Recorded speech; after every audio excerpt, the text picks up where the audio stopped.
Industri hasil tembakau bukan sekadar sektor ekonomi.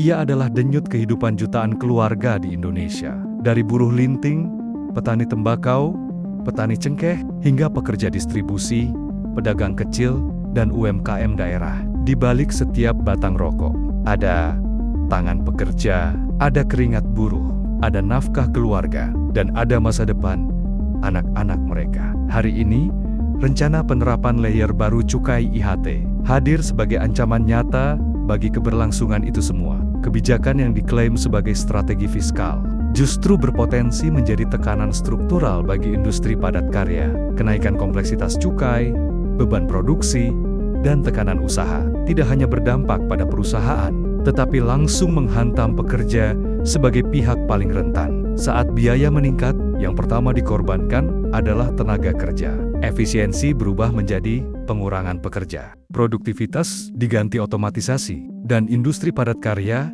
dipaksa beralih menjadi industri padat modal. Sektor sigaret kretek tangan adalah yang paling terdampak. Ribuan buruh linting yang menggantungkan hidup pada kerja manual berada di garis terdepan ancaman kehilangan pekerjaan. Bukan karena mereka tidak bekerja, bukan karena industri tidak dibutuhkan, tetapi karena kebijakan yang tidak berpihak pada realitas sosial. Dampaknya tidak berhenti di pabrik. Ia menjalar ke desa-desa, ke sentra tembakau, ke ekonomi daerah, ke UMKM, ke pasar rakyat, ke rumah-rumah pekerja. Pengangguran meningkat, daya beli turun, ekonomi lokal melemah, dan ketimpangan sosial semakin dalam. Lebih dari itu, struktur cukai yang semakin kompleks justru membuka ruang tumbuhnya rokok ilegal. Negara dirugikan, industri legal tertekan, pekerja kehilangan perlindungan, dan penerimaan negara justru terancam dalam jangka panjang. FSPRTMM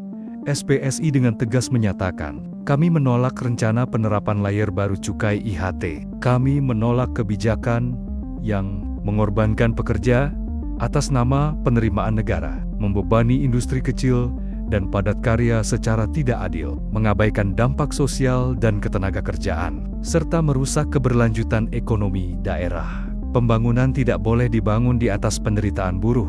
Kebijakan negara tidak boleh lahir tanpa keberpihakan pada pekerja, dan fiskal tidak boleh berdiri di atas pengorbanan rakyat kecil. Kami menyerukan kebijakan yang berkeadilan, bukan penambahan lapisan cukai, tetapi stabilisasi struktur cukai, bukan tekanan industri, tetapi perlindungan industri padat karya, bukan kebijakan sepihak, tetapi dialog tripartit antara pemerintah, pelaku usaha, dan pekerja. Karena negara yang kuat bukan hanya negara dengan penerimaan besar, tetapi negara yang mampu melindungi rakyatnya yang bekerja. Karena industri yang sehat bukan hanya industri yang untung, tetapi industri yang manusiawi dan berkeadilan.